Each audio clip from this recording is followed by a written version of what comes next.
Hello everyone, आप सभी का स्वागत है हमारे यूट्यूब चैनल में। बच्चों, आज हम क्लास 8 मैथमेटिक्स की जो नई एनसीईआरटी की बुक निकाली गई है गणित प्रकाश, इसका ये जो चैप्टर नंबर 4 है क्वाड्रिलेटरल्स, इस चैप्टर का पेज नंबर 94 में कुछ फिगर 8 आउट करके क्वेश्चन दिए गए हैं। लगभग ये 5 क्वेश्चन होगा। ये पांचों क्वेश्चंस को अभी हम इस वीडियो में बहुत ही अच्छे से बनाने के लिए सीखेंगे, तो वीडियो को लास्ट तक देखते रहना। वीडियो पसंद आए तो लाइक करके चैनल को भी जरूर सब्सक्राइब करके रख लेना, ताकि आगे के ही वीडियोज आपको मिलती रहे। चलिए स्टार्ट करते हैं। फर्स्ट क्वेश्चन यहाँ पर दे रखा है कि find all the other angles inside the following rectangles. यहाँ पर दो रेक्टेंगल की फिगर दे रखी है। इसमें देखो, फर्स्ट वाले फिगर में यहाँ पर एक एंगल दे रखा है 30 डिग्री, तो बाकी जितने भी ये एंगल्स हैं, यहाँ पर देखो ये सब सारे एंगल्स फॉर्म होंगे ना, तो यहाँ पर जितने भी एंगल्स हैं इन सभी एंगल्स की वैल्यू फाइंड आउट करनी है। सेम इसी प्रकार से ये जो सेकेंड क्वेश्चन है, इस क्वेश्चन में भी यहाँ पर एक एंगल 110 डिग्री दे रखा है, तो यहाँ पर बाकी जितने भी ये सब एंगल फॉर्म होगा, ये सब जो एंगल बनेगा, यहाँ पर एंगल बनेगा, ठीक है, इधर भी एंगल बनेगा, ये जितने भी एंगल्स होंगे इन सभी एंगल्स को अभी हमें फाइंड आउट करना है। समझ में आया? चलिए स्टार्ट करते हैं। अच्छा, यहाँ पर ये जो लाइनिंग ऐसे दे रखा है, इसका मतलब क्या समझ में आ रहा है? इसका मतलब ये है कि यहाँ पर ओ ए, ओ बी, ओ सी और ओ डी बराबर है। इसका मतलब यही है। अगर यहाँ पर ये मान के चलो डबल दे रखता, तो हम यहाँ पर ये समझते हैं कि सिर्फ ओ ए और ओ सी बराबर है और ओ बी और ओ डी बराबर है, सिंगल कट वाला बराबर है और ये डबल कट वाला बराबर है। मतलब सिर्फ हम ओ ए ओ सी बराबर बोलते हैं और ओ बी और ओ डी बराबर बोलते हैं। लेकिन यहाँ पर सिंगल कट है, सिंगल कट है, चारों में सिंगल कट है, मतलब कि ये चारों बराबर है। इतना समझ में आ रहा है? तो यही चीज़ हम यहाँ पर लिख दे रहे हैं, चारों बराबर है, यानी ओ ए, ओ बी, ओ सी और ओ डी, ये चारों बराबर हैं। ठीक है, और ये हम रेक्टेंगल की प्रॉपर्टी में भी ऑलरेडी इस चीज़ को पढ़ चुके हैं कि जो डायगोनल्स होता है रेक्टेंगल में वो बाइसेक्ट करता है। तो डायगोनल्स है ये इस जगह पे बाइसेक्ट करेगा, तो ऑब्वियस सी बात है ओ मिड पॉइंट होगा, तो ओ ए और ओ सी बराबर हो जाएगा और ओ बी और ओ डी बराबर हो जाएगा। और हमने ऑलरेडी ये पेज नंबर 93 तक ऑलरेडी ये पढ़ भी चुके हैं, रेक्टेंगल के कॉन्सेप्ट को समझ चुके हैं। हमने इन दोनों ट्रायंगल को कॉन्ग्रुएंस भी प्रूफ करने के लिए सीखा था, जिसमें हमने इन दोनों साइड्स को इक्वल भी प्रूफ करके दिखाया था, आपको याद होगा। अगर ये इक्वल दे नहीं रखता ना, तो यहाँ पे हमें कॉन्ग्रुएंस वाला क्राइटेरिया यूज़ करना पड़ता। लेकिन चूंकि यहाँ पे ऑलरेडी इक्वल दे रखा है, तो फिलहाल यहाँ पे हमें कॉन्ग्रुएंस वाला क्राइटेरिया यूज़ करने की ज़रूरत नहीं है। अब हम यहाँ पर ये ट्रायंगल ले रहे हैं। पहले हम इस एंगल को और इस एंगल को फाइंड आउट कर रहे हैं। ठीक है, तो ये वाला ट्रायंगल ले रहे हैं ओ ए बी, लिख लेते हैं in triangle O A B. ठीक है, इस ट्रायंगल में यहाँ पर देखो ओ बी, ओ ए, ओ ए, ओ ए और ओ बी ये बराबर है, यहाँ पर भी लिखे हुए हैं। ठीक है, ओ ए बराबर है ओ बी का।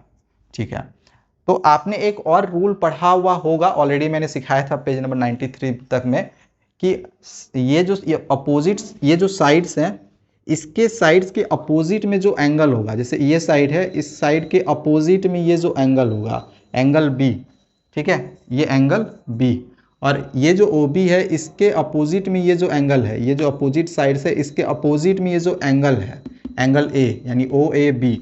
ठीक है, डायरेक्ट बी मत लिखना, ओ बी ए लिखना। ठीक है, ओ बी ए, इसके अपोजिट में ये जो साइड्स है, इसके अपोजिट में जो इक्वल साइड्स होते हैं, जैसे ये दोनों इक्वल साइड्स है, तो इक्वल साइड्स के अपोजिट में जो एंगल्स होता है ये दोनों इक्वल होता है। तो हम इस एंगल को और इस एंगल को इक्वल कर सकते हैं, यानी कि एंगल ओ बी ए, ओ ए के सामने बी है और ओ बी के सामने ए है, तो एंगल ओ बी ए बराबर एंगल ओ ए बी लिख सकते हैं। कोई दिक्कत नहीं है, लिख सकते हैं। यहाँ पर समझ रहे हो क्यों लिखा हमने? ओके, चलो अब देखो ओ ए बी का वैल्यू 30 डिग्री है, ओ ए बी का वैल्यू 30 डिग्री है, यहाँ पे दे रखा है, तो ओ ए बी बराबर 30 डिग्री यहाँ पर कर दिए। तो यहाँ से देखो एंगल ओ बी ए और ओ ए बी तो बराबर था, यानी कि ओ बी ए का वैल्यू भी 30 होगा, यानी इसका वैल्यू हम ऑलरेडी निकाल लिए हैं। यहाँ पर ओ बी ए का वैल्यू मेरा यहाँ पर निकल गया। ये एंगल 30 डिग्री है, तो ये भी एंगल 30 डिग्री होगा। अब ये वाला एक ट्रायंगल बन गया, और हमें पता है कि जो ट्रायंगल का सम होता है वो 180 के बराबर होता है। दैट मीन्स कि हम इन तीनों एंगल को जोड़ के बराबर 180 कर सकते हैं। Angle A O B plus O A B plus O B A, तो इसको हम यहाँ पर लिखते हैं angle A O A B plus angle A O B plus angle A B O बराबर 180 डिग्री। अब एक 30 दे रखा है, एंगल ओ ए पी का वैल्यू 30 डिग्री दे रखा है। एंगल ए ओ बी का वैल्यू हमें ये वाला एंगल फाइंड आउट करना है, plus angle A B O का वैल्यू भी 30 डिग्री दिया हुआ है और बराबर हमने यहाँ पर 180 डिग्री कर दिया। ये 30 मिलकर कितना हो गया 60 डिग्री और ये हो गया एंगल ए ओ बी और ये हो गया बराबर 180 डिग्री। समझ में आ रहा है ना।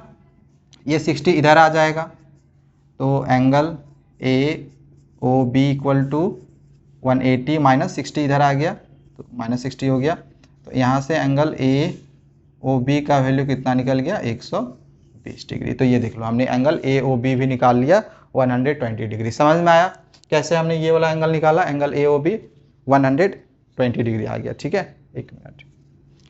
तो इसका हमने निकाल लिया 120 डिग्री। ठीक है, देखो आगे मुझे मिटाना पड़ेगा क्योंकि यहाँ पे स्पेस कम है, तो इसको चाहो तो आप यहाँ पे लिख सकते हो या फिर स्क्रीनशॉट करके रख लो। मैं जब भी पढ़ाऊँ ना तो कॉपी कलम लेकर बैठना ताकि किसी तरह की कोई दिक्कत नहीं हो। ठीक है, चलो यहाँ पे हम थोड़ा सा इसको इरेज करते हैं, बस इसको हम रहने देते हैं और बाकी चीज़ें यहाँ पे इरेज करते हैं। ये वाला हमने ट्रायंगल लिया था, इसका हमने सारा वैल्यू यहाँ पर फाइंड आउट कर लिया है। ओके चलो यहाँ से हमने इसको भी इरेज कर दिया। चलो तो देखो अब ध्यान से समझना, एक ट्रायंगल का हमने यहाँ पर वैल्यू फाइंड आउट कर लिया है।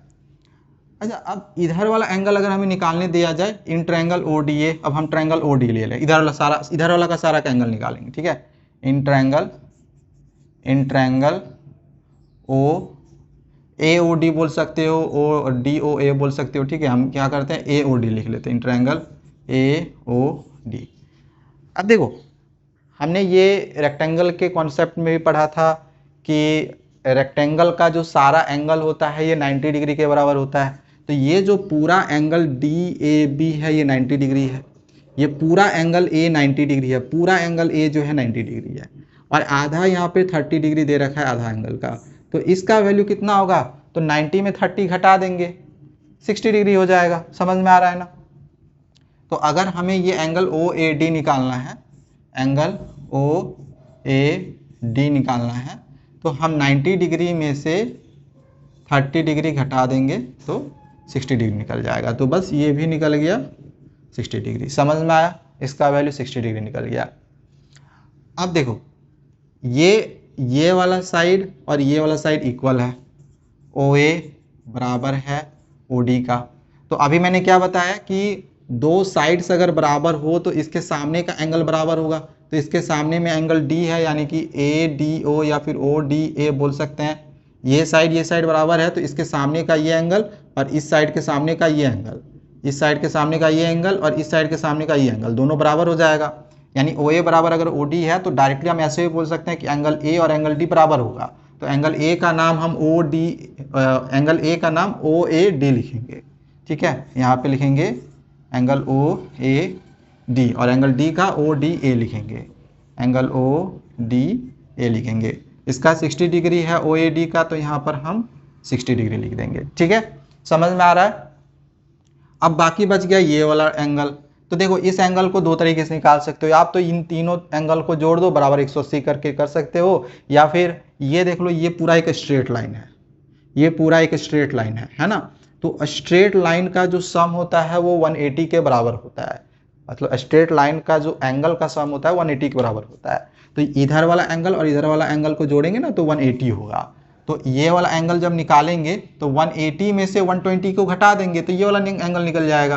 तो अगर हम एंगल ए ओ डी निकालेंगे, एंगल ए ओ डी निकालेंगे तो यहाँ पर 180 में से 120 को घटा देंगे तो इस तरह से एंगल ए ओ डी का वैल्यू 60 डिग्री निकल जाएगा। लो यहाँ से इसका भी वैल्यू जो है वो हमने यहाँ पर निकाल लिया। ठीक है, ये 60 था तो ये भी 60 हुआ और 180 में से 120 घटाएंगे तो 60 डिग्री मेरा ये भी निकल गया। तो देखो हमने यहाँ पर इतने सारे एंगल्स की वैल्यू निकाल ली। अब इस ट्रायंगल में हम आते हैं तो इससे भी पहले हम मिटा लेते हैं। हम ट्रायंगल वाइज सारा करते जा रहे हैं ताकि सारा एंगल जो है एक एक करके आपको अच्छे से समझ में आ सके।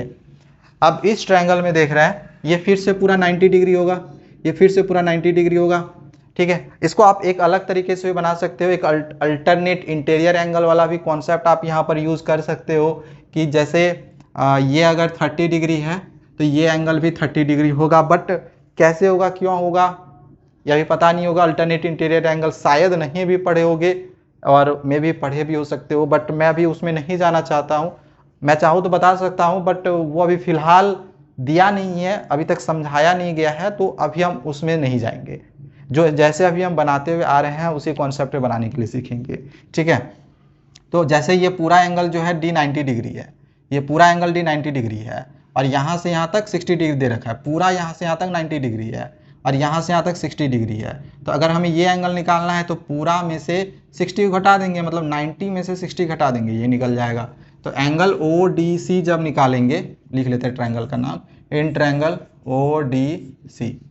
जब हम इस एंगल को निकालेंगे ओ डी सी, तो क्या करेंगे, एंगल ओ डी सी में क्या करेंगे, 90 डिग्री में से 60 डिग्री को घटा देंगे, तो एंगल ओ डी सी बराबर हो जाएगा 30 डिग्री। ये लो, ये 30 डिग्री हो गया। और ऑलरेडी हम पढ़ चुके हैं, अगर ओ डी बराबर है ओ सी का, अगर ओ डी बराबर है ओ सी का, ठीक है, ओ डी बराबर है ओ सी का, तो यहाँ पे एंगल डी और एंगल सी बराबर हो जाएगा, मतलब ओ डी सी और ओ सी डी बराबर हो जाएगा। ये साइड बराबर है, तो इसके सामने का जो एंगल होता है बराबर होता है, ये ऑलरेडी हम पढ़ चुके हैं।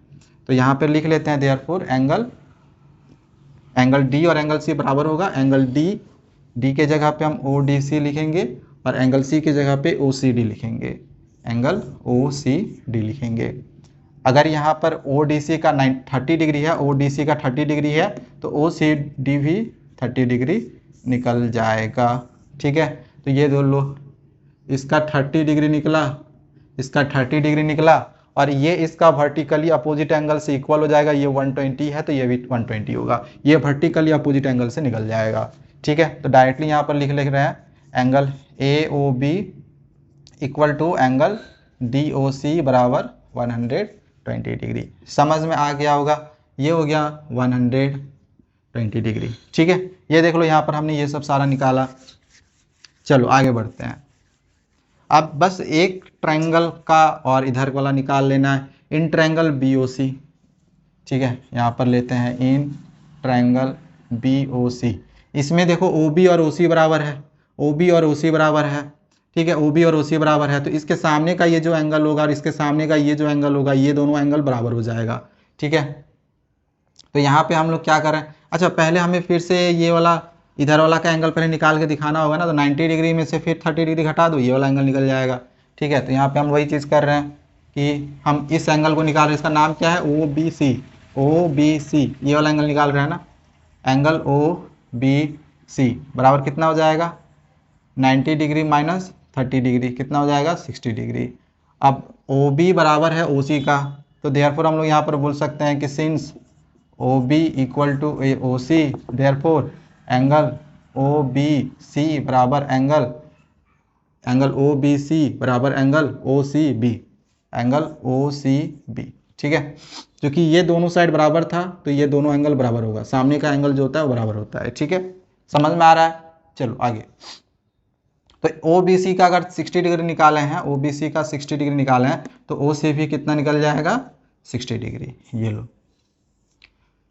तो इसका भी यहाँ पर 60 डिग्री निकला और ये भी यहाँ पर 60 डिग्री निकला, और वर्टिकली अपोजिट एंगल से ये भी 60 होगा। यहाँ पर लिख सकते हैं कि एंगल बी ओ, एक मिनट, इसका नाम क्या है, ए ओ डी है, ठीक है। ए ओ डी के इक्वल है ना, एंगल ए ओ डी बराबर angle B O C equal to 60 degree. कैसे हुआ, तो यहाँ पे रीजन डाल देना, वर्टिकली अपोजिट एंगल।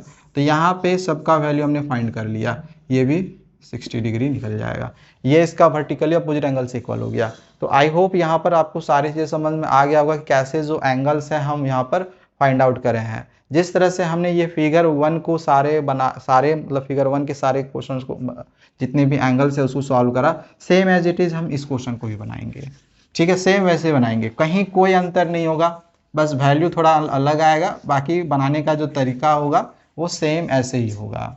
अब जैसे ये एंगल 110 डिग्री दे रखा है तो इसके सामने का ये वर्टिकली अपोजिट एंगल से इक्वल हो जाएगा। तो पहले हम इसको निकाल लेते हैं, ठीक है।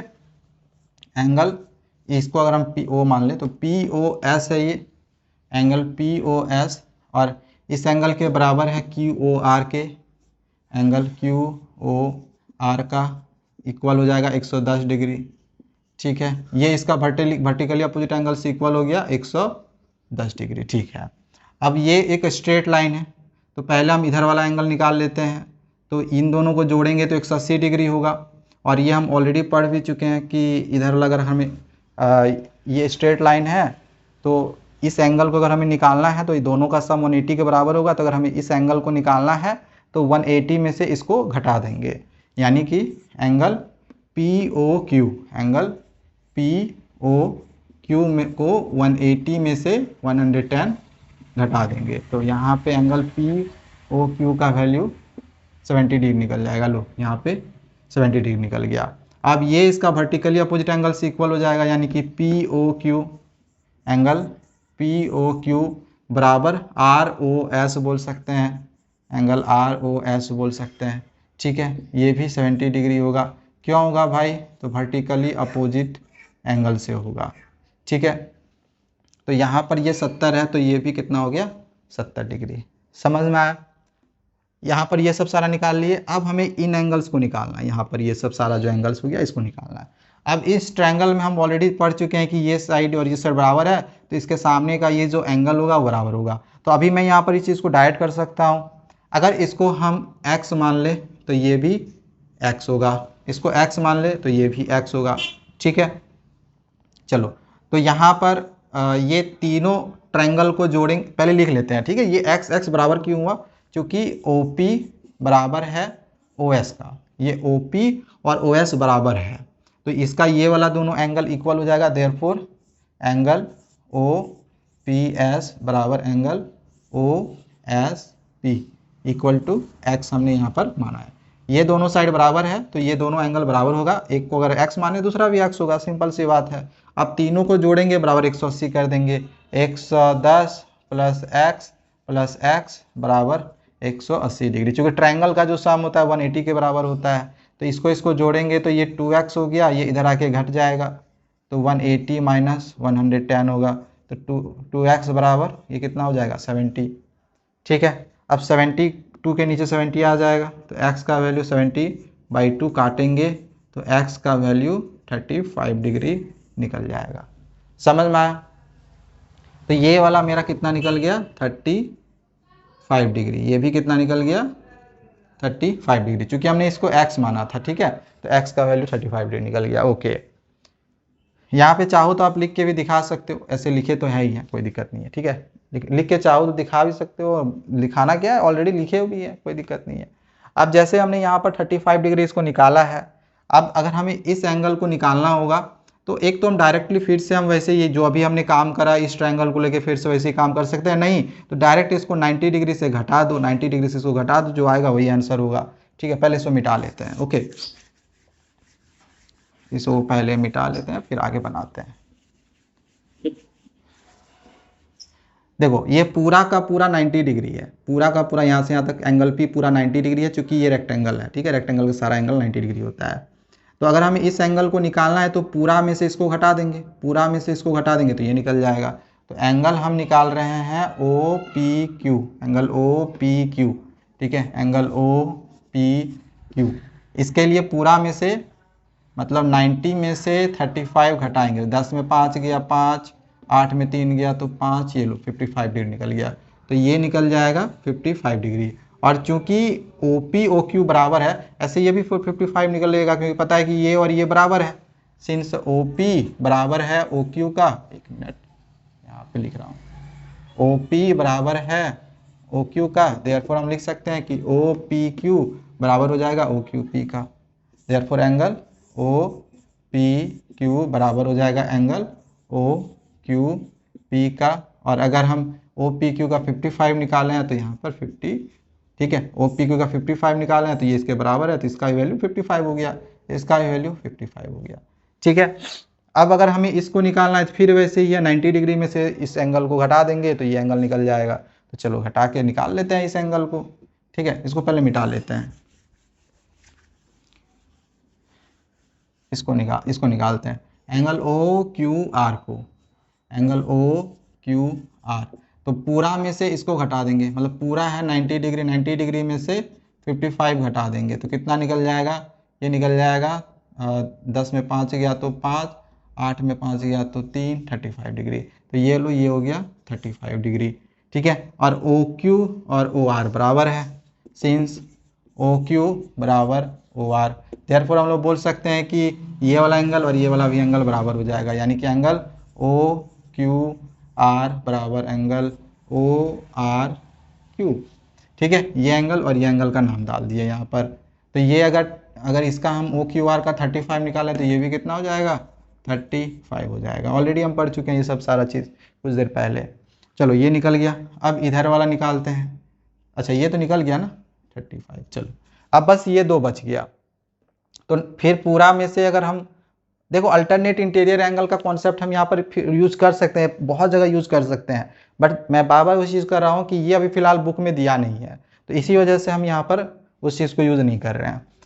अब यहाँ पर 90 डिग्री है पूरा का पूरा, फिर इसको अगर निकालना रहेगा तो 90 डिग्री में से 35 को घटा देंगे, यानी कि ये angle O R S, angle O R S को निकालना है तो 90 में से 35 को घटा देंगे तो कितना निकल जाएगा, फिर से 55 डिग्री निकल गया। ये लो, ये भी निकल गया 55 डिग्री। अब अगर हमें इस एंगल को निकालना है तो यहाँ पर भी एक तो ओ एस बराबर ओ आर करके भी कर सकते हैं, या फिर डायरेक्ट 90 डिग्री से इसको भी घटा दो। ठीक है, angle O S R, angle O नहीं छोड़ो, घटाने का जरूरत नहीं है, डायरेक्ट वही काम करते हैं, ओ एस बराबर ओ आर कर देते हैं। ओ एस बराबर, सिंस ओ एस बराबर ओ आर, तो एंगल ओ एस आर यानी ए वाला एंगल बराबर हो जाएगा एंगल इसके ओ आर एस के, एंगल ओ आर एस के। ठीक है, अगर ओ आर एस इसका वैल्यू किधर गया, इसका वैल्यू हमने यहाँ पर निकाला है 55, ओ आर एस का वैल्यू 55 निकाला है, तो इसके जगह पे 55 लिख देते हैं। तो ओ एस आर का वैल्यू 55 हो गया, इसका भी 55 हो गया। तो बस क्वेश्चन कंप्लीट हो गया। थोड़ा सा लेंदी है, बहुत ज़्यादा है, तो फिर भी मैंने कोशिश करा है कि जितना अच्छे से हो सके आपको समझा सकूं। समझ में नहीं आया होगा तो एक बार और रिपीट करके देखना, समझ में जरूर आ जाएगा। ठीक है ना, तो ये मेरा क्वेश्चन नंबर 1 यहाँ पर कंप्लीट हुआ है। चलिए क्वेश्चन नंबर 2 को हम कॉपी में समझते हैं, क्योंकि ये जो सेकेंड क्वेश्चन है ना, इसमें हमें कंस्ट्रक्ट करके दिखाना पड़ेगा। तो चलिए इसको हम कॉपी में अच्छे से बनाने के लिए सीखते हैं। सो अब यहाँ पर क्वेश्चन नंबर 2 दिया गया है कि draw a quadrilateral whose diagonals have equal length, जिसके जो डायगोनल्स है वो इक्वल लेंथ का है 8 सेंटीमीटर का, दैट बाइसेक्ट ईच अदर, और वो एक दूसरे से बाइसेक्ट भी कर रहा है, and intersect an angle of, और वो इंटरसेक्ट कर रहा है। पहले हम 30 डिग्री को लेकर बनाएंगे, फिर 40 डिग्री, फिर 90 डिग्री, फिर 140 डिग्री।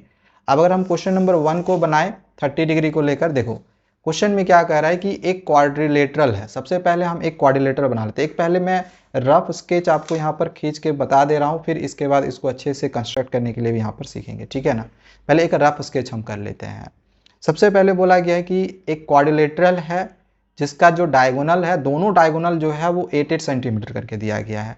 तो हम पहले क्या करेंगे, 8 सेंटीमीटर का एक इस तरह से डायगोनल खींचेंगे। ठीक है, पहले ये रफ स्केच में आपको बना के दिखा दे रहा हूँ, ओके ना, उसके बाद फिर अच्छे से यहाँ कंस्ट्रक्ट करेंगे।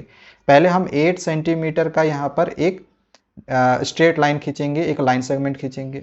ओके, अब इसके बाद इसका हम मिड पॉइंट कहीं पर भी लेंगे, मतलब इन दोनों का मिड पॉइंट जहाँ पर भी आएगा हम एक मिड पॉइंट लेंगे। इसके बाद यहाँ पे जो फर्स्ट क्वेश्चन बोला गया था 30 डिग्री, यहाँ से 30 डिग्री जिधर भी आएगा उधर हम इस प्रकार से कर देंगे। ठीक है, यहाँ पे 30 डिग्री हो जाएगा। ओके, देन अब यहाँ से ये पहला डायगोनल हुआ, ये दूसरा डायगोनल हुआ, तो इसका 8 सेंटीमीटर हो गया, इसका भी 8 सेंटीमीटर होगा। और जो डायगोनल्स होते हैं वो एक दूसरे से बाइसेक्ट करते हैं, यानी कि अगर ये 8 है तो 4-4 में ये बढ़ जाएगा। बाइसेक्ट का मतलब यही होता है आधा हो जाना। तो इधर भी 4 सेंटीमीटर लेके हम ऐसे इधर कट कर देंगे, और इसको भी थोड़ा आगे प्रोड्यूस करके हम इसको भी 4 सेंटीमीटर लेके ऐसे कट कर देंगे। ठीक है, 4 सेंटीमीटर प्रकार से इस प्रकार से ऐसे कट करेंगे। अब इसके बाद जो भी यहाँ पर ये कट मिला, यहाँ पर हमें एक पॉइंट मिल गया, इस पॉइंट को ऐसे ज्वाइन करेंगे, फिर यहाँ से ऐसे ज्वाइन करेंगे, फिर यहाँ से इसको ऐसे ज्वाइन कर लेंगे और ये आपका फिगर यहाँ पर कंप्लीट हो जाएगा। तो जो भी चीज़ें हमने यहाँ पर रफ स्केच में करा, इसी चीज़ को अब आगे यहाँ पर हम बनाते हैं। ठीक है, चलो सबसे पहले हम क्या कर रहे हैं, एक लाइन सेगमेंट खींचेंगे स्केल से 8 सेंटीमीटर का। तो यहाँ पर हम 8 सेंटीमीटर का एक लाइन सेगमेंट यहाँ से खींचेंगे, ऐसे यहाँ से 0 से स्टार्ट करना है और 8 सेंटीमीटर का एक लाइन सेगमेंट खींचना है। ओके, चलो इसके बाद इसका मिड पॉइंट हम निकालेंगे। तो 8 का आधा कितना होगा, 8 का आधा 4 होगा ना, तो 8 का हम हाफ कर देंगे, 8 का हाफ 4 होगा। तो इसका मिड पॉइंट लगभग यहाँ पर आएगा, तो इसका मिड पॉइंट यहाँ पे देख लेंगे, कर लेंगे। और ऐसे नहीं पता चलेगा तो प्रकाल उठाना, प्रकाल यहाँ पर रखना और इधर देखना, इधर जितना होगा ना इधर भी उतना ही होगा। देख लो आ रहा ना से, मतलब कि ये मिड पॉइंट आपका पता चल गया, ये है मिड पॉइंट।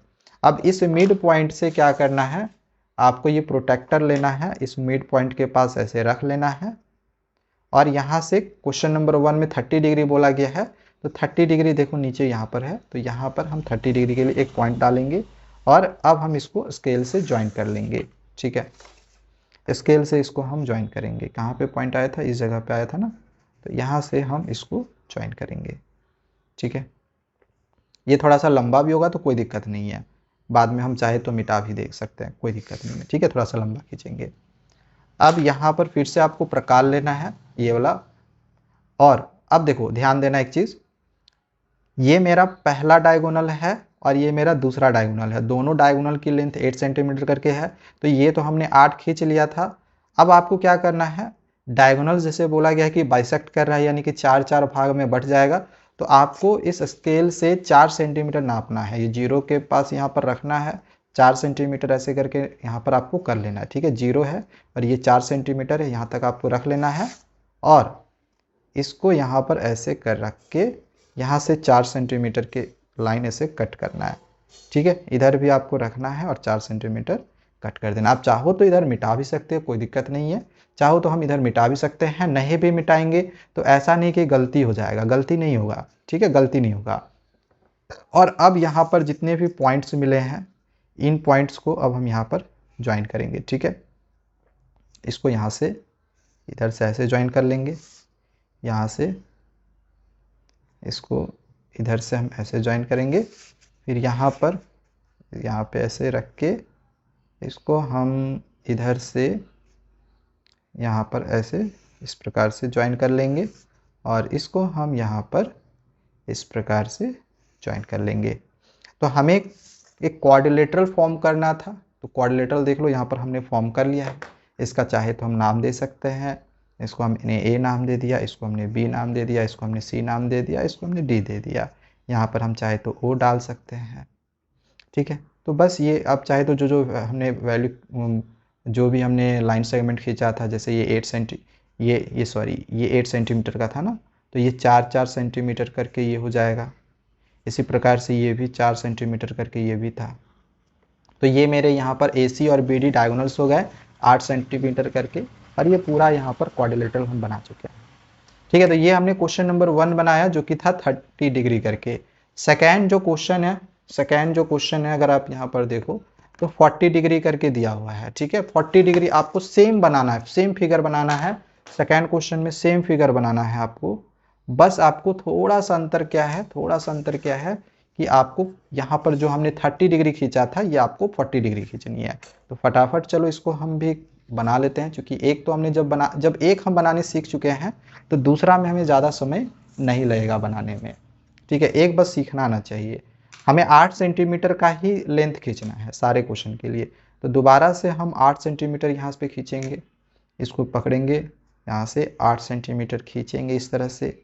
ठीक है, इसके बाद इसका फिर से हम मिड पॉइंट निकाल लेंगे। मिड पॉइंट चलो स्केल से ही यहाँ पर 1 मिनट, स्केल से ही हम मिड पॉइंट निकाल लेते हैं।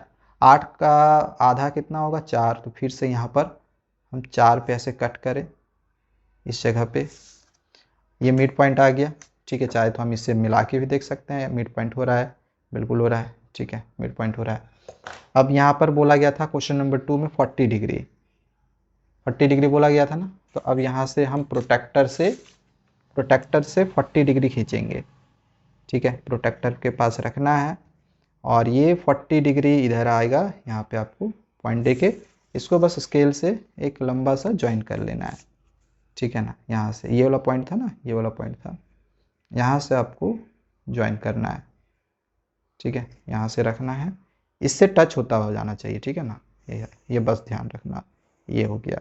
जैसे कि मैंने कहा ये लंबा भी जाएगा तो कोई दिक्कत नहीं होगा। ये मैंने 40 डिग्री यहाँ पर बनाया है, ओके।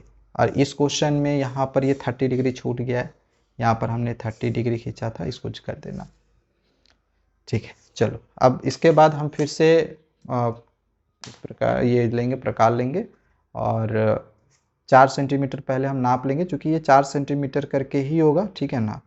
ये 4 सेंटीमीटर है, क्योंकि हमें दोनों डायगोनल की लेंथ 8 सेंटीमीटर ही लेनी है। तो ये 8 तो हमने ऑलरेडी खींचा था, अब इसके बाद 4 सेंटीमीटर करके काट देंगे तो 8 ये भी हो जाएगा, ठीक है। यहाँ से हमने 4 सेंटीमीटर करके इधर काटा और इधर से भी हम 4 सेंटीमीटर इधर से काट दिए, तो ये भी इधर 4 हो गया, इधर भी इधर 4 हो गया, ठीक है। अब बस यहाँ पर भी सबको ज्वाइन कर लेना है, जितने भी पॉइंट्स मिले इनको यहाँ पर भी हम ज्वाइन कर लेंगे। इसको हमने यहाँ से इधर से ज्वाइन करा, फिर जिसको चाहो जैसे चाहो वैसे यहाँ पर तुम ज्वाइन करते जाना। यहाँ पर हमने इसको ज्वाइन करा, ठीक है। यहाँ से फिर हमने इसको ज्वाइन कर दिया और फिर यहाँ से हमने इसको ज्वाइन करा, ओके, ठीक है। अब ये 4 सेंटीमीटर करके था, ये 4 सेंटीमीटर था, ये भी 4 सेंटीमीटर था। इसको हम यहाँ पे डाल सकते हैं, इसे लिख सकते हैं 4 सेंटीमीटर 4 सेंटीमीटर। इसका नाम दे देते हैं PQRS, कुछ भी नाम दे सकते हो, नेमिंग में क्या है। तो ये सेकेंड क्वेश्चन हुआ। थर्ड क्वेश्चन में देखो, एक मिनट यहाँ पर देखो, थर्ड क्वेश्चन में, एक मिनट ये उल्टा है ना। थर्ड क्वेश्चन में यहाँ पर दे रखा है 90 डिग्री। तो अब हम सेम बनाएंगे, बनाने का तरीका सब में सेम होगा, बस यहाँ पर जो हमने 40 डिग्री खींचा है यहाँ पर अब हम 90 डिग्री खींचेंगे, ठीक है। तो इसको अब यहाँ पर थर्ड नंबर बनाते हैं। क्वेश्चन नंबर 3 में हमें 90 डिग्री लेना है। तो फिर से हम पहले 8 सेंटीमीटर का एक लाइन सेगमेंट खींचेंगे यहाँ पर, एक मिनट, हाँ, यहाँ पर फिर से हम एक 8 सेंटीमीटर का लाइन सेगमेंट खींचे। फिर से इसका हमें मिड पॉइंट लेना है, तो इसका मिड पॉइंट यहीं से निकाल लेते हैं, आधा लेंगे, आधा आधा यहाँ तक 4 तक आएगा, ठीक है। ये यहाँ पर 4 आया। यहाँ से अब हम 90 डिग्री खींचेंगे, इससे पहले यहाँ पे 40 डिग्री खींच रहे थे, यहाँ पे अब हम 90 डिग्री खींचेंगे। इसको यहाँ पे ऐसे रखना है और 90 डिग्री देखो यहाँ पर है, तो इसको यहाँ पर ऐसे पॉइंट दे देना है और इसको स्केल से ज्वाइन कर लेना है, ठीक है। ये पॉइंट था, यहाँ पर मिड पॉइंट था, इसको ऐसे रखना है। ये बड़ा छोटा जाएगा, कोई दिक्कत नहीं है, ठीक है ना, बड़ा छोटा होगा भी तो कोई दिक्कत नहीं है। बस हम चाहे तो जैसे यहाँ पर ये वाला आया था, इधर मेरा निकल गया, तो यहाँ से हम मिटा देंगे, इसको मिटा सकते हो। ऐसे भी छोड़ दोगे तो ऐसा नहीं, गलती हो जाएगा, गलती नहीं होगा, ठीक है ना। अब यहाँ पर हमें 4 सेंटीमीटर काटना है, तो फिर से ये प्रकार लेंगे और 4 सेंटीमीटर अब यहाँ पर हम कट करेंगे, ठीक है। 4 सेंटीमीटर तो ये हम ऑलरेडी नाप चुके हैं, ओके, सारे में तो लेंथ सेम ही था। प्रकार रखना है यहाँ पर और 4 सेंटीमीटर यहाँ से ऐसे कट करना है, नीचे से भी 4 सेंटीमीटर कट करना है। ये इसमें पहला डायगोनल ये हुआ, दूसरा डायगोनल ये हो जाएगा, ठीक है। अब बस इसको ज्वाइन कर दो, स्केल से हो, चांद से हो, जैसे आपको ज्वाइन करना है वैसे ज्वाइन करो ना, कोई दिक्कत नहीं है। बस सीधा सा लाइन सेगमेंट एकदम सीधा ज्वाइन करना है, टेढ़ा मेढ़ा आपको बस नहीं खींचना है, बस इसका ध्यान रखना। चाहे आपको जिससे भी ज्वाइन करना है आप उससे कर सकते हो, ठीक है। बस ये हो गया।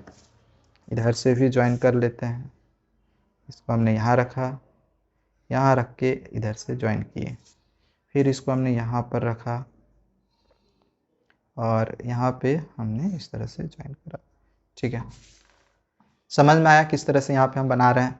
ये 4 सेंटीमीटर, एक मिनट, ये 4 सेंटीमीटर था, ये भी 4 सेंटीमीटर है, ये भी 4 सेंटीमीटर है, ये भी 4 सेंटीमीटर है, पूरा चाहे पूरा भी 8 सेंटीमीटर भी लिख सकते हैं कि 4 4 8 हो जाएगा, ठीक है। अब इसका भी नाम दे देते हैं, इसका नाम क्या डाल दें, PQRS यहाँ पर डाले थे, फर्स्ट वाला में ABCD डाले थे, इसमें LMNO डाल देते हैं, ठीक है।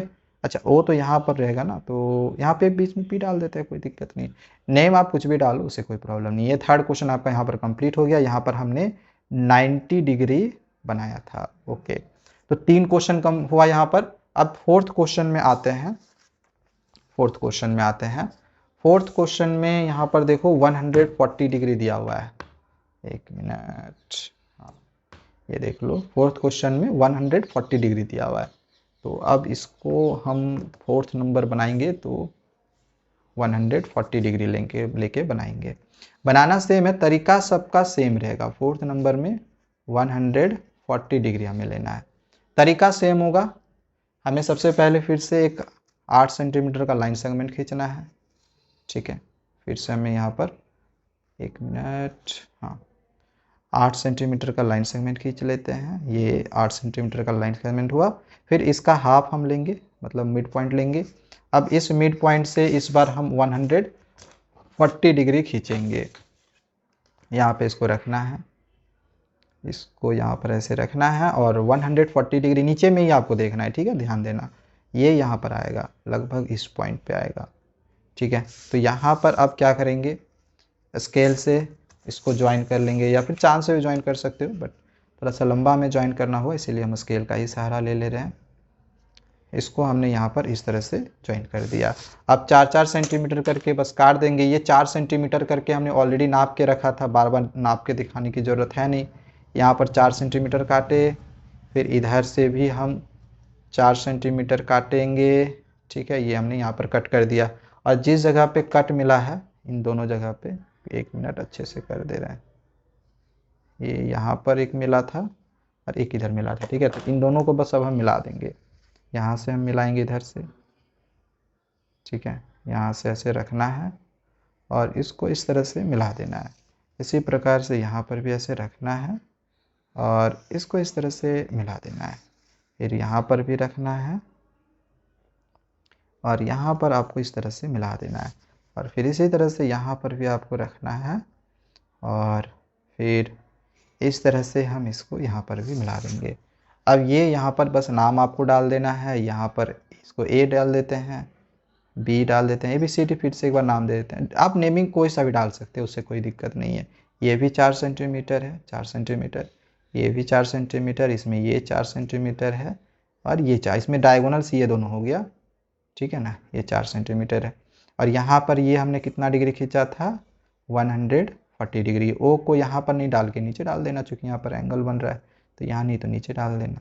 ठीक है, तो बस ये क्वेश्चन नंबर जो आपका 2 दिया गया था, यहाँ पर मैं आपको दिखा दे रहा हूँ, ये देखो, ये जो क्वेश्चन नंबर 2 आपका दिया गया था, इसमें 4 क्वेश्चन थे।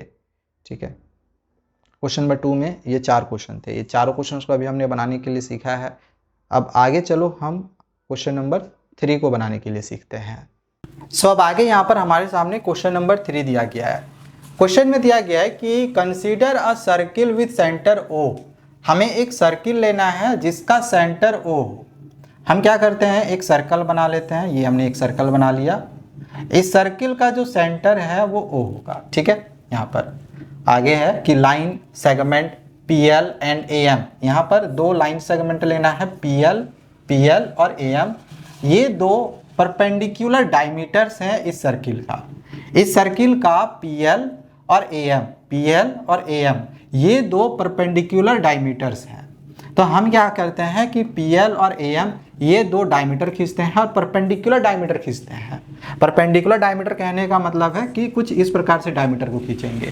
तो हम अगर एक डायमीटर यहाँ से ऐसे ले ले, डायमीटर पता होगा ना, आसान है, डायमीटर क्या होता है।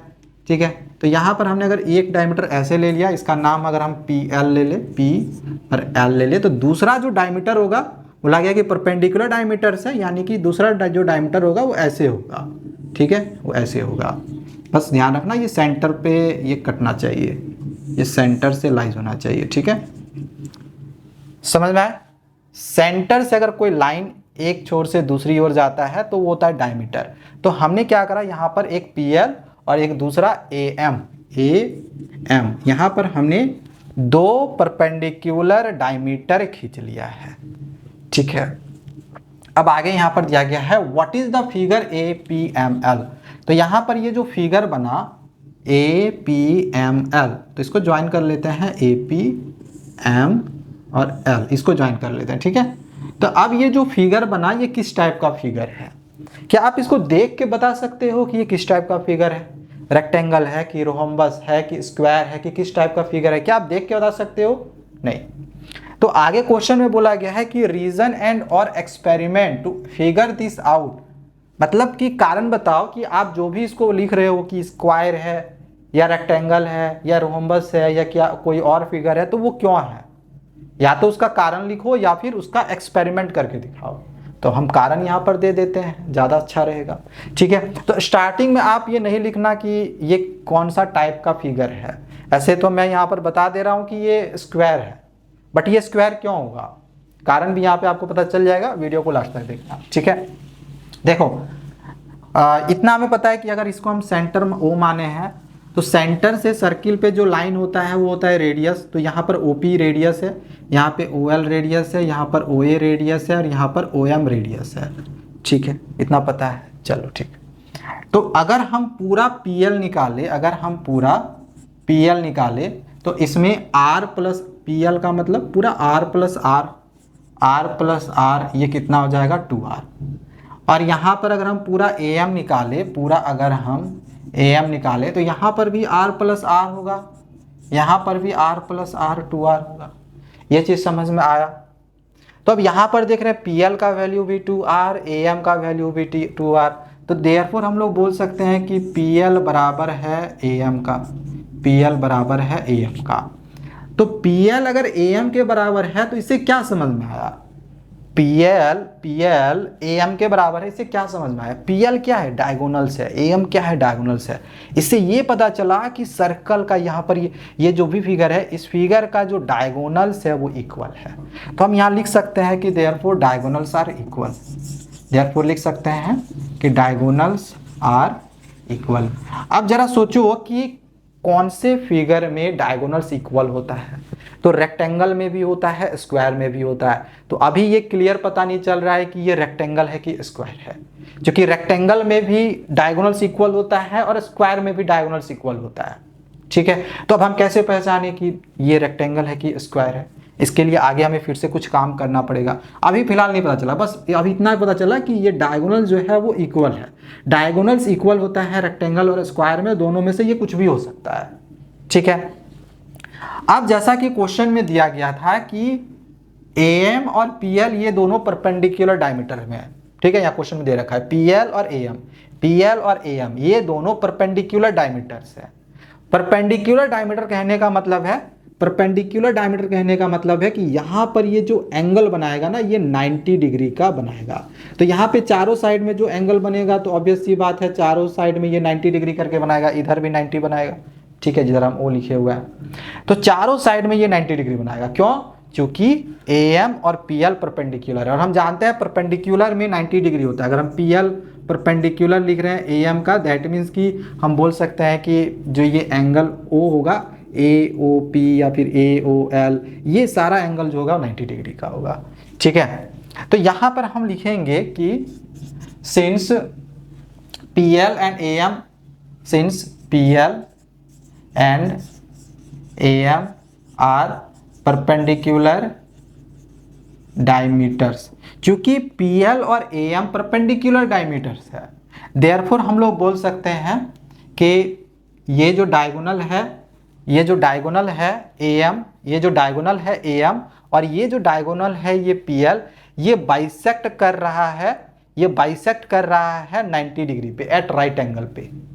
बोल सकते हैं ना कि therefore AM and PL bisect at 90 degree. Bisect भी क्यों कर रहा है? क्योंकि OA का वैल्यू भी R, OM का वैल्यू भी R, तो दोनों बराबर आ गया, दोनों वैल्यू बराबर आ रहा है, दैट मीन्स कि ये बाइसेक्ट भी कर रहा है। इसी प्रकार से इसका वैल्यू भी R, इसका वैल्यू भी R, तो यहाँ पर भी ये बाइसेक्ट कर रहा है, तो बाइसेक्ट भी कर रहा है, ये बाइसेक्ट भी कर रहा है और राइट एंगल पे बाइसेक्ट कर रहा है, ठीक है।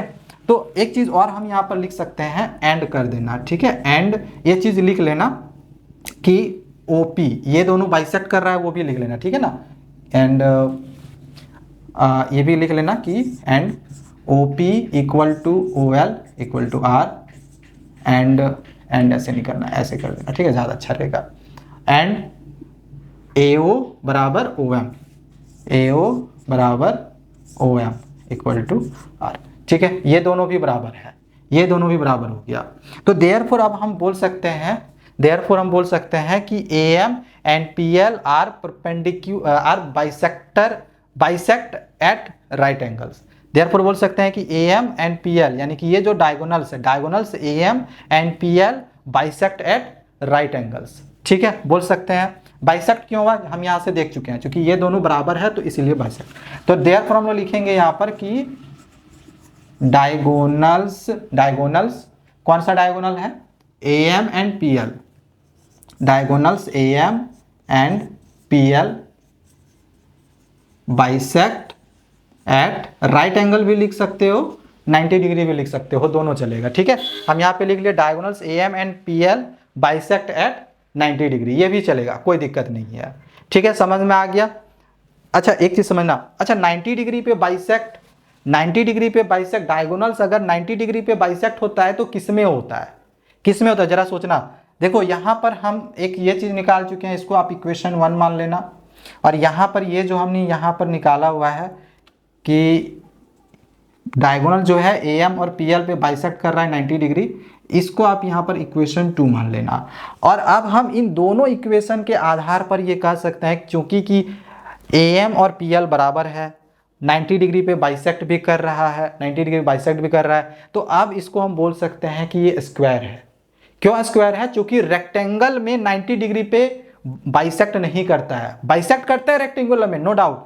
OP बराबर OM होता है, सॉरी OA बराबर OM होगा, OP बराबर OL होगा, बाइसेक्ट करेगा, रेक्टेंगल में भी बाइसेक्ट करेगा, लेकिन रेक्टेंगल में 90 डिग्री पे बाइसेक्ट नहीं करता है। बट यहाँ पर ये स्क्वायर में 90 डिग्री पे बाइसेक्ट कर रहा है, और यहाँ पर वही चीज़ है कि 90 डिग्री पे बाइसेक्ट कर रहा है, इसी वजह से हम इसको APML को हम स्क्वायर बोलेंगे, क्योंकि 90 डिग्री पे बाइसेक्ट कर रहा है, दैट इज इंपॉर्टेंट। अब चाहे तो यहाँ पर आप इसको और भी बड़ा कर सकते हो, लेकिन बड़ा करके कोई फायदा नहीं है। यहाँ पर मेन इसका जो कॉन्सेप्ट है यही है कि 90 डिग्री पे बाइसेक्ट करना, 90 डिग्री पे बाइसेक्ट करेगा तो ये स्क्वायर होगा। रेक्टेंगल और स्क्वायर का यही एक बड़ा डिफरेंस है। इसमें एक चीज और आप ये भी कर सकते हो, आप चाहो तो यहाँ पर इन चारों साइड्स को इक्वल करके दिखा सकते हो, आप चाहो तो यहाँ पर इन एंगल्स को राइट एंगल्स भी प्रूफ करके दिखा सकते हो। राइट एंगल कैसे प्रूफ होगा, देखो तरीका बहुत सारे हैं। अगर मैं बनाने जाऊं तो इस क्वेश्चन को मैं 5 पेज बना दूं, बट मैं नहीं चाहता कि आपको मैं उतना बड़ा करके दूं। ठीक है, मैं चाहूंगा तो इसको मैं 5 पेज तक मैं इस क्वेश्चन को खींच सकता हूं, या जा सकता है ये क्वेश्चन जाएगा, लेकिन उतने लंबे आपको बनाना नहीं है। बस आपको यहां पर ये दिखाना था कि ये फिगर कौन सा है भाई, कारण बता दो। कारण मैंने यहां पर दे दिया है ना, ये काफी है। ये जो मैंने यहाँ पर लिखा ना कि डायगोनल जो है AM और PL बाइसेक्ट कर रहा है 90 डिग्री पे, दैट इज एनफ। ये स्क्वायर में ही होता है और किसी दूसरे में नहीं होता है, ध्यान रखना इस चीज को। अच्छा होता भी है ना, तो ये मान के चलो होता भी होगा तो रोहम्बस में होता है। ठीक है, तो वो चलो वो अलग चीज। रोहम्बस में ऐसे भी जो डायगोनल्स होते हैं वो बाइसेक्ट नहीं करते हैं, वो डायगोनल्स जो का जो वैल्यू होता है वो अलग अलग होता है, वो भी नहीं होता है। सिर्फ स्क्वायर में भी ये चीज़ होता है।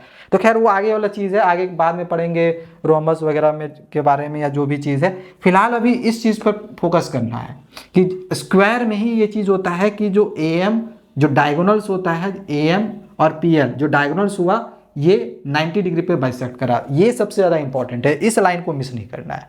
ठीक है, और बाकी जैसे अगर मैं राइट एंगल अगर मैं प्रूव करूं तो देखो यहाँ पर एंगल A भी राइट 90 डिग्री होगा, एंगल P भी होगा, एंगल AM भी होगा और एंगल L भी होगा। क्यों, अगर मैं इसको बताने जाऊं तो हो सकता है अभी समझ में नहीं आए, क्योंकि ये 9 क्लास का कॉन्सेप्ट है। देखो मैं इसको 2 तरीके से बताना, मैं बनाऊंगा नहीं लेकिन मैं आपको समझा जरूर दूंगा। देखो अगर मैं इसको ऐसे ढक दूं तो ये एक सेमी सर्किल फॉर्म करेगा, एक सेमी सर्किल फॉर्म करेगा यहाँ से अगर हम देखें तो। और सेमी सर्किल का जो ये एंगल होता है ना, angles on a semi circle, ये 90 डिग्री होता है। तो इस आधार पर ये 90 डिग्री होगा। ठीक है, लेकिन ये चीज़ मैं नहीं चाहता आपको बताऊं, क्यों, क्योंकि मैं फिर से दोबारा कह रहा हूं, ये फिलहाल अभी आपको नहीं पढ़ना, ये 9 क्लास का पोर्शन का है।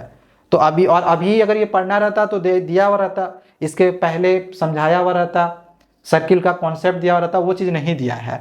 इसी प्रकार से अगर मैं इधर बंद कर दूं तो ये इधर एक सेमी सर्किल फॉर्म करेगा, ये राइट एंगल यहाँ बन जाएगा। इसी तरह से अगर मैं इसको ढक दूं तो ये एक सेमी सर्किल फॉर्म करेगा, इधर राइट एंगल हो जाएगा। इधर मैं ढक दूं तो इधर सेमी सर्किल फॉर्म करेगा, यहाँ से यहाँ तक, और यहाँ पर राइट एंगल फॉर्म करेगा। क्योंकि एंगल जो होता है बनता है सेमी सर्किल का वो 90 डिग्री पे बनता है। ठीक है, कहीं पर भी अगर ये एंगल बनेगा, जैसे ये एंगल यहाँ पर भी बनता, यहाँ पर भी बनता, तो भी वो 90 डिग्री पर ही फॉर्म करता।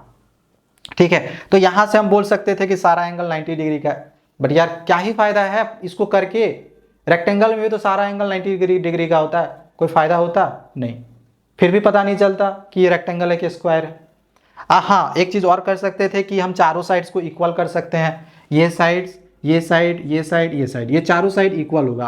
क्यों? देखो यहां पर अगर ये परपेंडिकुलर बाइसेक्टर, इसके पीछे का भी दो रीजन है। और अगर मैं यहाँ पर 90 डिग्री भी मैंने आपको एक कॉन्सेप्ट समझाया ना कि 90 डिग्री ये आया तो सेमी सर्किल के थ्रू आया, इसको मैं कॉन्ग्रुएंस क्राइटेरिया के द्वारा भी इसको मैं 90 डिग्री प्रूव कर सकता हूँ। ठीक है, बट वही चीज़ है ना कि आप बहुत तरीके से इसको बना सकते हो, बट मैं नहीं चाहता इसको और ज़्यादा आप दिमाग लगाओ। यहाँ पे चारों साइड्स को भी इक्वल आप दो तरीके से कर सकते हो। आप बोल सकते हो कि ये दोनों परपेंडिकुलर बाइसेक्टर है, ये AM और PL परपेंडिकुलर बाइसेक्टर है, तो इस वजह से इसका ये जो कॉर्ड होगा AP, PL, ML और PM, ये चार भाग में डिवाइडेड है ना, तो ये चारों तुम्हारा इक्वल हो जाएगा। अगर कॉर्ड में कर रहा हूँ, ये sorry arc, AP, AL, AM और ये PM, ये आर्क जो है ये इसको आर्क बोलते हैं। ठीक है, इसको आर्क बोला जाता है। तो ये जो चारों आर्क है ये भी इक्वल हो जाएगा। अगर आर्क इक्वल होता है तो उसका कॉर्ड भी इक्वल होगा, इसको बोल देंगे कॉर्ड। ठीक है, इसको बोलते हैं कॉर्ड, कॉर्ड्स भी इक्वल होगा। तो कॉर्ड्स सारा इक्वल यहाँ पर हो जाएगा, तो ये चारों साइड्स इक्वल। एक तो ये तरीका आप यूज कर सकते हो, जो कि मुझे नहीं लग रहा है कि ये तरीका आपको यूज करनी चाहिए। क्यों नहीं करनी चाहिए? क्योंकि अभी आपको नहीं पढ़ना है, ये 9th क्लास में पढ़ना है, तो ये अभी आपको नहीं करना है। ठीक है, हाँ, दूसरा तरीका आप यूज कर सकते हो कि ये दोनों ट्रायंगल को कॉन्ग्रुएंट प्रूव करके दिखा दो। कॉन्ग्रुएंट वाला तो आपको पढ़ाया क्या है, इसके पहले वाले पेजेस मैंने समझाया है ना कॉन्ग्रुएंट वाला। तो ये दोनों ट्रायंगल को आप कॉन्ग्रुएंस प्रूव करके दिखा सकते हो। कॉन्ग्रुएंस प्रूव कर दोगे, कैसे कॉन्ग्रुएंस प्रूव करेंगे? तो ये साइड बराबर हो जाएगा, ये 90 डिग्री हो जाएगा, तो साइड एंगल साइड से ये दोनों ट्रायंगल कॉन्ग्रुएंट होगा। कॉन्ग्रुएंट हो गया, इसका मतलब क्या है? ये साइड बराबर। इसी प्रकार से अगर हम सिमिलरली बोल सकते हैं ये साइड बराबर। ठीक है, हम चाहें तो ये चारों साइड को इसी तरह से कॉन्ग्रुएंट प्रूव करके इक्वल कर देंगे, फिर ये दोनों इक्वल हो जाएगा कॉन्ग्रुएंट करके। सिमिलरली हम यहाँ पे बोल देंगे कि AC बराबर है LM का, LM बराबर है PM का, PA बराबर है AL का, तो ये स्क्वायर का साइड्स है। But that is not necessary, मैं बार बार वही चीज़ बोल रहा हूँ, ये इंपॉर्टेंट है ये। ठीक है, आई होप समझ में आया होगा। तो देयरफॉर हम यहाँ पर बोल सकते हैं फ्रॉम इक्वेशन 1 एंड 2, यहाँ पे आगे लिख देना फ्रॉम इक्वेशन 1 एंड 2। ये दोनों इक्वेशन के आधार पे हम कह सकते हैं कि डायगोनल्स इक्वल है, डायगोनल्स AP और PL राइट एंगल पे बाइसेक्ट कर रहा है। तो हम यहाँ पर बोल सकते हैं कि जो ये APML है वो इज स्क्वायर। ये क्या है? Is square. ये क्या है? स्क्वायर है, क्योंकि ये चीज़ सिर्फ स्क्वायर में ही होता है। बाकी अगर आपको और भी लंबा करना है तो जैसे कि मैंने बताया, आप साइड्स इक्वल करके दिखा दो, आप सारा एंगल 90 डिग्री पे करके दिखा दो। ये आपकी मर्जी है कि आप कितना आगे बनाते हो, या फिर आपके स्कूल के जो टीचर्स हैं वो आपको कितना ज़्यादा लंबा ये इस क्वेश्चन को खींच पाते हैं। बट एज ए टीचर मेरा फर्ज है कि जो आपको सही है वो ज्ञान देना, कॉन्सेप्ट को क्लियर करना। मैंने आपका यहाँ पर कॉन्सेप्ट क्लियर कराया है। हो सकता है आपके टीचर आपको ये मतलब इतना ना करके आगे भी करवा सकते हैं, या आपको साइड्स भी प्रूव करके दिखा सकते हैं। जो तरीका मैंने बताया वही तरीका से वो करेंगे, या तो कॉन्ग्रुएंट करके वो आगे वो आपको ये कॉन्ग्रुएंट करके इन साइड्स को इक्वल करके वो दिखा सकते हैं, या तो फिर आर्क का मैंने बात करा, क्योंकि ये परपेंडिकुलर बाइसेक्टर है तो आर्क इक्वल होगा तो कॉर्ड इक्वल होगा, उस तरीके से भी वो दिखा सकते हैं। दो तरीका है। बट फिर से वही बात आ गई, नेसेसरी नहीं है, जरूरी नहीं है, आपके टीचर करवाएंगे तो वो अलग बात है। ठीक है ना, मेरे हिसाब से नहीं करनी चाहिए। अगर मैं आपका स्कूल का टीचर रहता तो मैं कभी नहीं करवाता, मैं इस क्वेश्चन को इतना ही तक करवाता। ठीक है, इस वजह से मैं इतना ही तक करवा रहा हूँ। बाकी अगर आपको करना है तो कर लेना। ठीक है, समझ में आया? चलो आगे बढ़ते हैं, नेक्स्ट क्वेश्चन नंबर 4 को समझते हैं। अब आगे देखो, क्वेश्चन नंबर यहाँ पर 4 दिया गया है, we have seen how to get 90 degree using paper folding. हमें ये पता है कि 90 डिग्री हम पेपर को फोल्ड करके कैसे बना सकते हैं।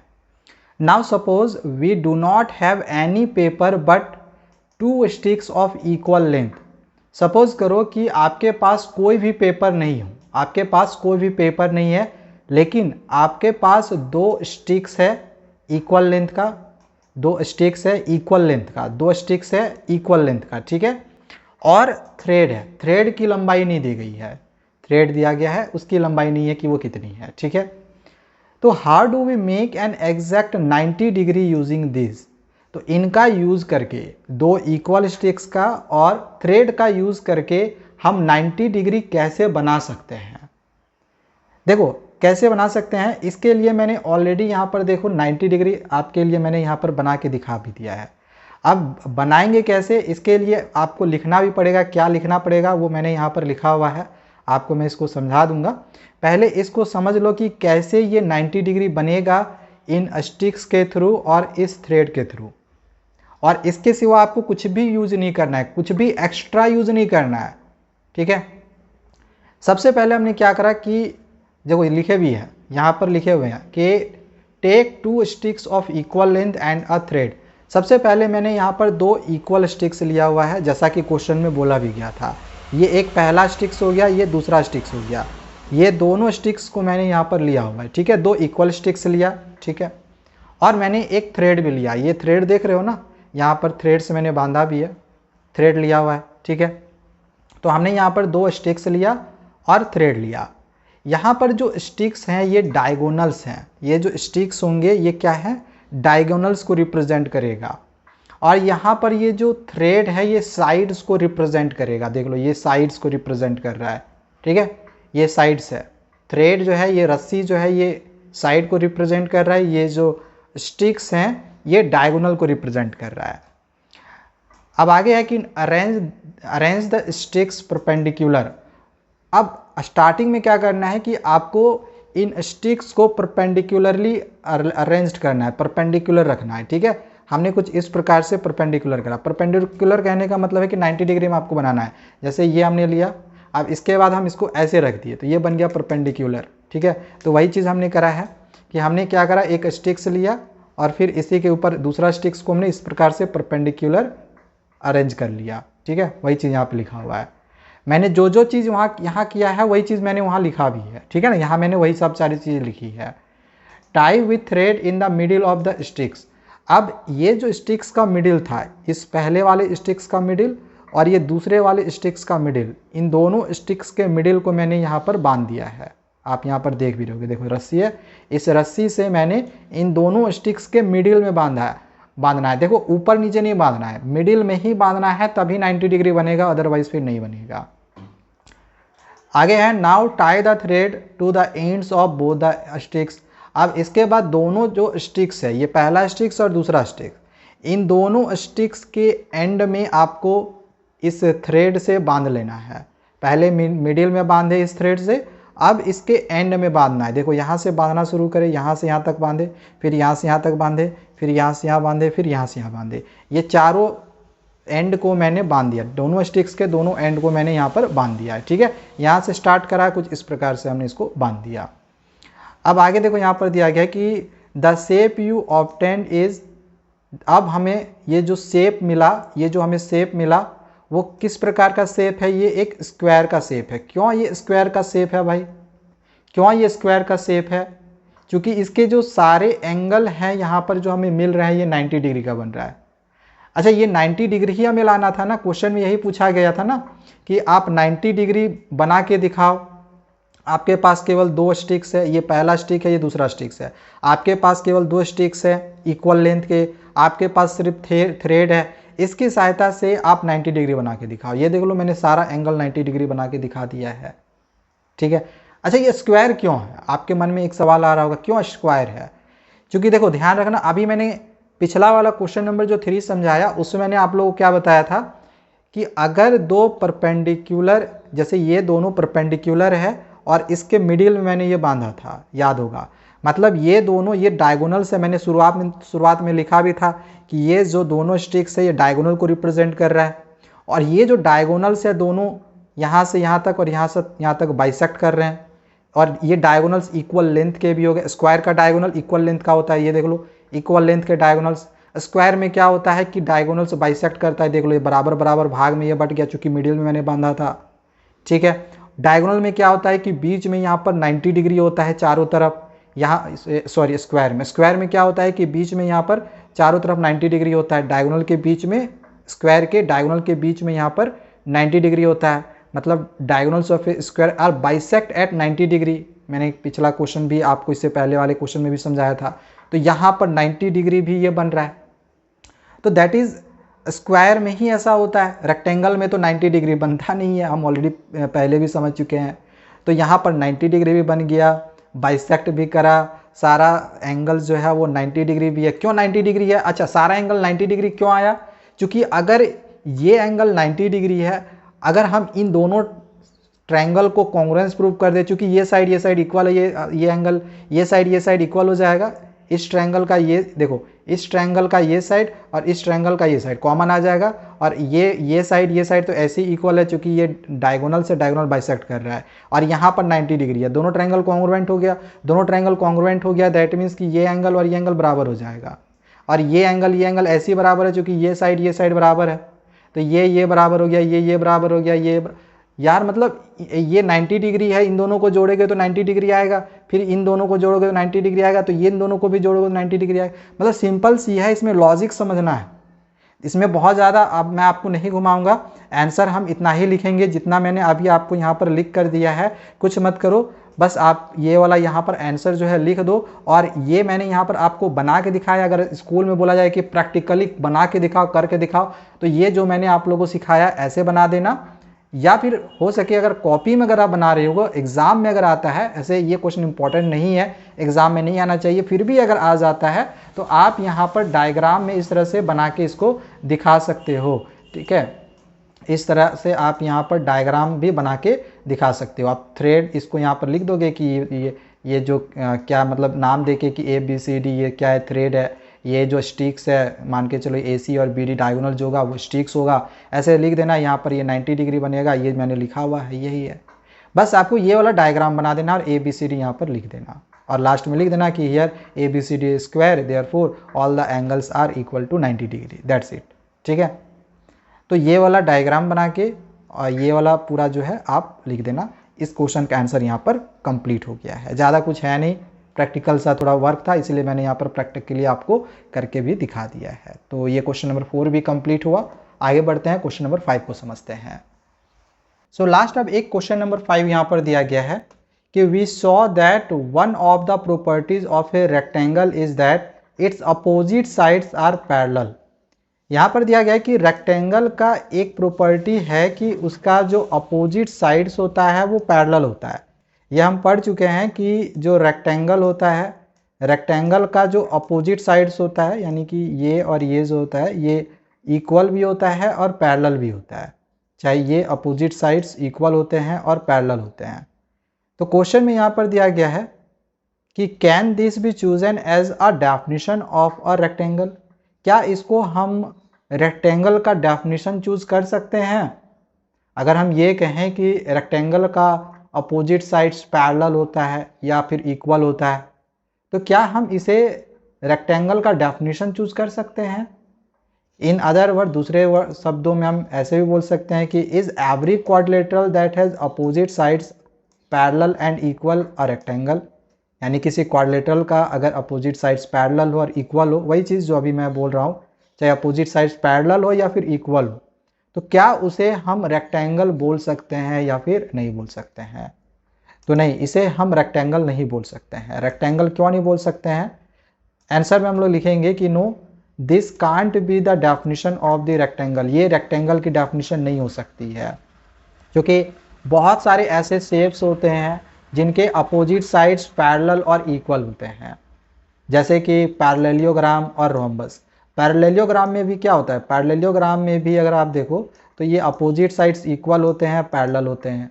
इसी प्रकार से जो रोम्बस होता है, रोम्बस में भी अगर आप देखो तो पैरेललोग्राम इक्वल हो, ये जो अपोजिट साइड्स होते हैं पैरेलल होते हैं और इक्वल होते हैं। यहाँ पर भी अपोजिट साइड से पैरेलल और इक्वल होते हैं। तो बहुत सारे शेप्स होते हैं और भी बहुत सारे और भी शेप्स होते हैं जिनके अपोजिट साइड्स पैरेलल और इक्वल होते हैं। तो क्या डेफिनेशन अगर हम बोल दे रेक्टेंगल का कि अपोजिट साइड्स पैरेलल और इक्वल होगा तो वो रेक्टेंगल होगा, तब तो गलत हो जाएगा। तब तो हमें पैरेललोग्राम को भी रेक्टेंगल बोलना पड़ेगा और रोम्बस को भी रेक्टेंगल बोलना पड़ेगा, जबकि ये रेक्टेंगल नहीं है। हाँ, रेक्टेंगल के लिए सारे एंगल 90 डिग्री जरूर होने चाहिए। अगर वो 90 डिग्री है, 90 डिग्री है, अपोजिट साइड्स पैरेलल हैं, 90 डिग्री है और अपोजिट साइड्स पैरेलल हैं या फिर इक्वल है, तो फिर वो फिर रेक्टेंगल कहलाएगा। जैसे स्क्वायर के केस में हमने पढ़ा था कि जो स्क्वायर होता है, स्क्वायर को हम रेक्टेंगल बोल सकते हैं। क्यों बोल सकते हैं? क्योंकि इसका अपोजिट साइड्स पैरेलल होता है, सारे एंगल 90 डिग्री होते हैं, तो इसको हम रेक्टेंगल बोल सकते हैं। ठीक है, लेकिन पैरेललोग्राम, रोम्बस, इनको तो हम रेक्टेंगल नहीं बोल सकते हैं, इनका सारा एंगल 90 डिग्री नहीं होता है। तो रेक्टेंगल में 90 डिग्री रहना जरूरी है। तो रेक्टेंगल के डेफिनेशन में इस चीज़ को हम जरूर लिखेंगे कि a rectangle needs all angles to be right angles. And that's it. Page number 94 के सारे क्वेश्चंस यहाँ पे हमने करवा दिए हैं। मेरा यहाँ पर मोटिव रहता है कि मैं आपको जो भी सॉल्यूशन करवाऊँ, भले ही वीडियो लंबा हो जाए, लेकिन आपको जो भी क्वेश्चन का सॉल्यूशन है वो अच्छे से समझ में आए, क्वेश्चन का कॉन्सेप्ट समझ में आए कि क्वेश्चन क्या पूछा गया है। ठीक है, तो अपनी तरफ से कोशिश की है आपको पूरी तरीके से अच्छे से समझाने की। बाकी अगर किसी तरह कोई प्रॉब्लम होगा, कुछ क्वेश्चन होगा तो कमेंट करना, आगे के वीडियोज़ में आपको मैं उसका रिप्लाई करके जरूर दूंगा। ठीक है, और आगे के पेजेस के भी हम क्वेश्चन आंसर्स को समझेंगे, तो चैनल को सब्सक्राइब करना बिल्कुल भी मत भूलना। मिलते हैं दूसरे वीडियो में। Thank you, bye bye.